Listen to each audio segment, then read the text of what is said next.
Assalamualaikum warahmatullahi wabarakatuh. Anak-anak kelas 12, marilah kita awali pelajaran hari ini dengan bacaan basmalah. Bismillahirrahmanirrahim. Anak-anak, semoga semua dalam keadaan sehat sehingga bisa mengikuti pelajaran dengan baik. Silahkan dibuka buku paketnya bab 2 tentang kaderisasi Muhammadiyah.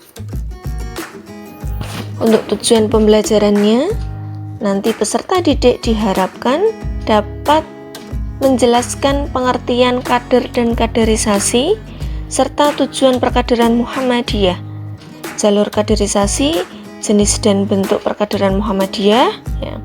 Kemudian membiasakan diri berfastabiqul khairat dan beramar ma'ruf nahi mungkar. Silahkan dibuka poin A, halaman 37. Kita masuk ke pembahasan. Dalam suatu organisasi apapun, termasuk Muhammadiyah, terkandung 3 komponen utama, yaitu pemimpin, kader, dan anggota. Dengan demikian, maka dinamika suatu organisasi dan masa depannya tidak bisa lepas dari keberadaan anggota dan kader. Kader secara bahasa adalah anggota inti. Anggota inti yang menjadi bagian terpilih dalam lingkup dan lingkungan pimpinan, serta mendampingi di sekeliling kepemimpinan. Kader bisa berarti pula sebagai jantung suatu organisasi. Jika kader dalam suatu organisasi lemah, maka seluruh kekuatan kepemimpinan juga akan lemah. Kader berarti pula pasukan inti. Ya, jadi orang-orang yang berkualitas, yang terpilih dan berpengalaman dalam organisasi, taat pada aturan, dan berinisiatif yang dapat disebut sebagai kader. Ya, itu pengertian dari kader. Kemudian, istilah kader berbeda dengan istilah kaderisasi. Dalam KBBI, kaderisasi mengandung arti sebagai proses melahirkan kader. Kaderisasi merupakan usaha pembentukan seorang kader secara terstruktur dalam organisasi, yang biasanya mengikuti ketentuan tertentu. Dengan demikian, kaderisasi adalah suatu proses kegiatan sebagai upaya melahirkan kader.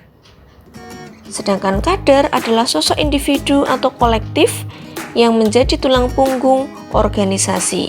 Itu perbedaan dari pengertian kader dan kaderisasi. Dalam suatu organisasi, termasuk persyarikatan, kader menjadi sangat penting karena dapat dikatakan sebagai inti gerakan organisasi.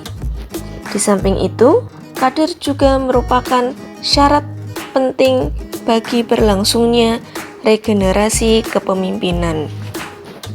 Karena itulah, Muhammadiyah sebagai organisasi kader selalu memperhatikan dengan serius mengenai proses kaderisasi yang dijalankan.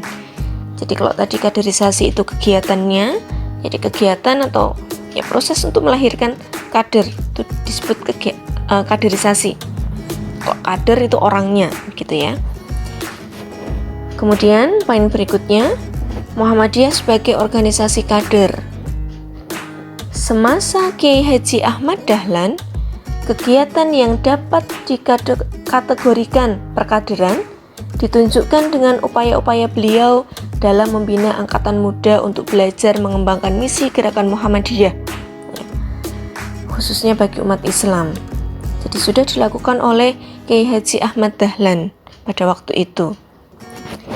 Proses kegiatan kaderisasi tersebut dilaksanakan dalam bentuk formal maupun non-formal.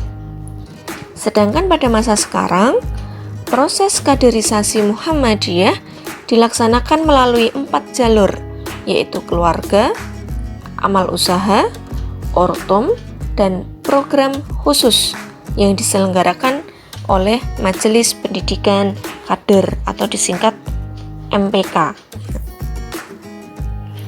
Bagi Muhammadiyah, kader merupakan bagian inti dari anggota yakni anggota yang utama dan berperan sebagai anak panah gerakan Muhammadiyah.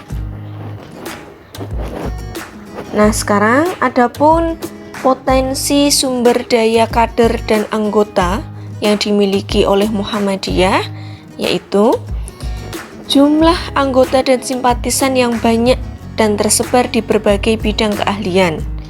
Segmentasi kader berdasarkan kelompok umur dan status terdapat di berbagai organisasi otonom atau ortumnya Muhammadiyah yang tertera. Ada 7 ya.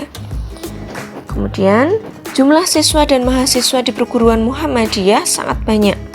Itu merupakan kader-kader Muhammadiyah.